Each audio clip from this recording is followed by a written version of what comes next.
But whether or not the Mazdas up front will let him have a better run remains to be seen. They've got about 10 seconds to go before the start of the second heat of the better race AMSCAR. The distance 10 laps. The field a hot one. Racing and getting off the line smartly was Barry Jones on the outside. Beats Terry Shield, heading up and cuts across to make sure he took care of that. Freddie Gibson makes a run up on the outside of Masterton. Alan Grice looking for racing room, and also McLeod up there very smartly in company with Finnegan. A great start by Masterton. He really did wonders to get up there. What's that, in third spot? That's yes, third. Phenomenal effort by the Falcon driver.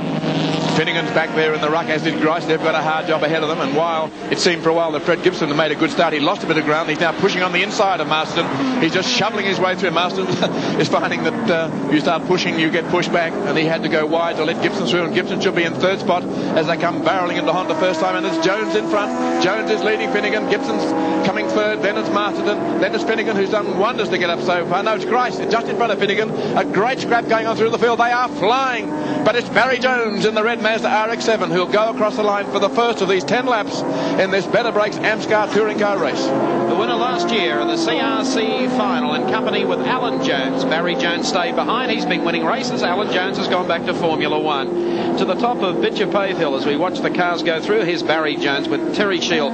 Very close indeed. The two homegrown experts, the men who they say Alan Moffat and Peter Brock aren't too keen on racing here at Amaroo Park, and for good reason. They give it every shot they've got. Finnegan, Shield rather, is looking for a way around. Look how he's weaving the car in second spot. Jones moving out to hold the line, but Finnegan, Shield rather is trying. How on earth did Shield hold that? He locked the brake, went inside. Let's pay tribute to Barry Jones, who went wide and gave him room, and the Turbo Bluebird is nibbling at Shield's ankles there, but he won't let him through. That's given Jones the sort of lead he wants. How on earth Terry Shield held that car, I don't know. An incredible bit of driving. Lost it when the brakes locked up, tried on the inside line, was given room, but it's put him back in the grasp of Fred Gibson, and that's all that the wily Gibbo needs. He's right behind him. He's got that turbo fairly whistling along, and look at him climbing. He was held up by the Mazda there. He has more power. He is faster up the hill, and look at the two Commodores right behind. It's Grice and Finnegan side by side. Masterton is being nibbled off by Finnegan and Grice. They're having a go at him, and it's pretty exciting here back further in the field. Here they come on to the back straight. Terry Shield there with Freddie Gibson in hot pursuit. A gap back to Gricey, forcing his way through the pack there. Finnegan also coming round the outside. Masterton's now been shuffled back, I think, to fifth place. Gibson hooks up a wheel. Back. There's Grice going through, followed by Terry Finnegan. The next is Masterton. The V8s are trailing at this stage behind the two Mazdas and, of course, the Turbo Nissan. They go through the bottom corner, along the short straight to Camalco corner. There's Gricey, the STP car, and Terry Finnegan in the Triple N car. Masterton, of course, in the Masterton Homes 2WS machine. Well, we've got the two RX-7s and the Bluebird up front, and then the three big V8s in behind them. It's two separate battles going on here at the moment. Well, Grice is really flying. He's opening up a bit of a gap from Finnegan, and Finnegan is a very fast driver around here, so he's not dawdling, but Grice really is flying now. He's out to try and catch Freddie Gibson or Shield or Jones, any of the three in front.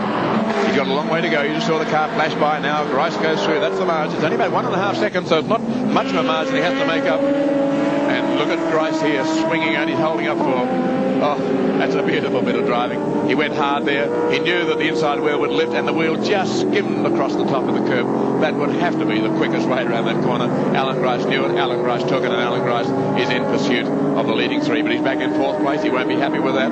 Finnegan is behind him, and Finnegan, probably the neatest driver on the circuit, right on his tail. Across the strike again into the top of Bitcher Pave Hill. We'll pick up the leaders, and here they are. Barry Jones hitting a bit of cement dust there. A little bit sideways is Jones on the Darrell Lee entry, but he's got the throttle glued all the way to the floor. And Terry Shield, who almost dropped back to third spot, got around a little sideways at Honda, has been able to claw his way back to the tail now of the Jones Darrell Lee entry, down to Honda. I think we're up for a great finish to this race. I don't think Shield's race is over yet. Very relaxed guy. Looks a little like Alan Jones the first time you look at him, only a slimmer version, heading down to the bottom corner. Shield really has recovered well. He's closed right up on Jones again and got away from Fred Gibson in the Bluebird. It's interesting to watch the lines, Gary. Notice how Finnegan uses, or Shield rather, uses more of the road. Barry Jones is inclined to sort of cut the road, slide a little bit, whereas Shield will take the full line and just add a little bit smoother and faster around the corners. Watch him over the top here. You see how Jones goes a little bit tighter in and takes a wider line. Here I'm saying how smooth he is. He locked the front brake. Maybe not his fault. I suspect there might have been some problem with the car. The brake held on longer than he would have wanted, of course.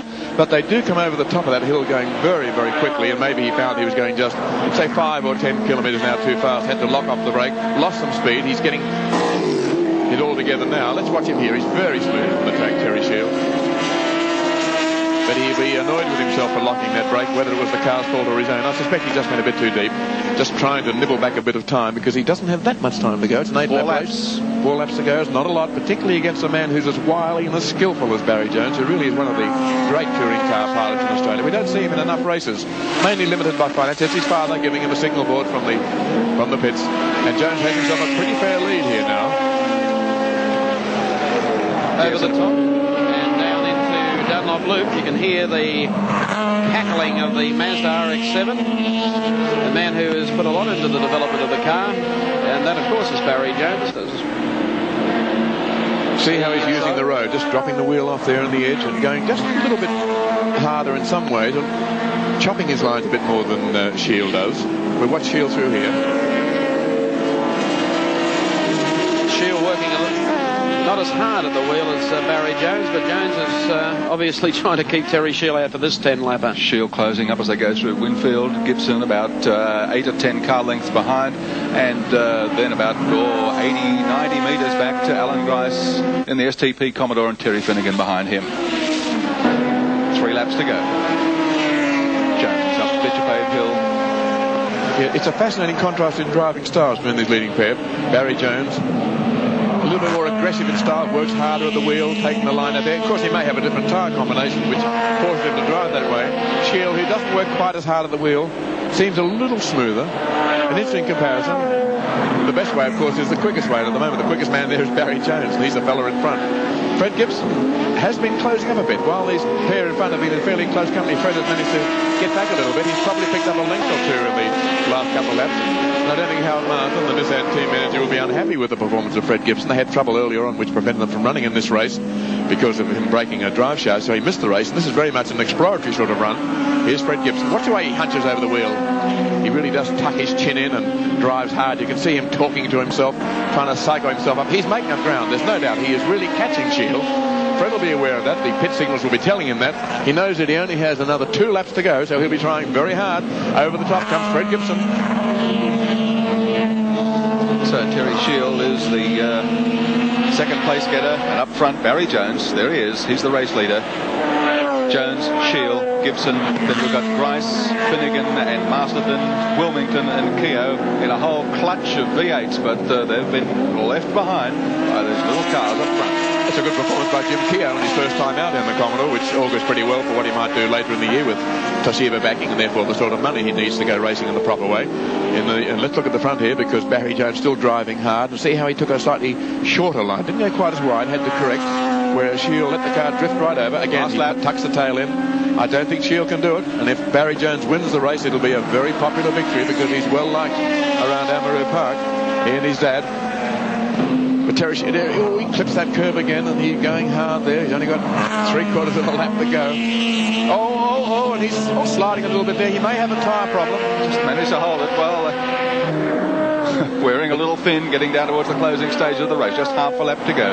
Barry Jones, Terry Shield, the 2 Mazda RX-7s. The Bluebird is behind them. Fred Gibson at the wheel. First start today for him, having missed out on the first heat with mechanical problems.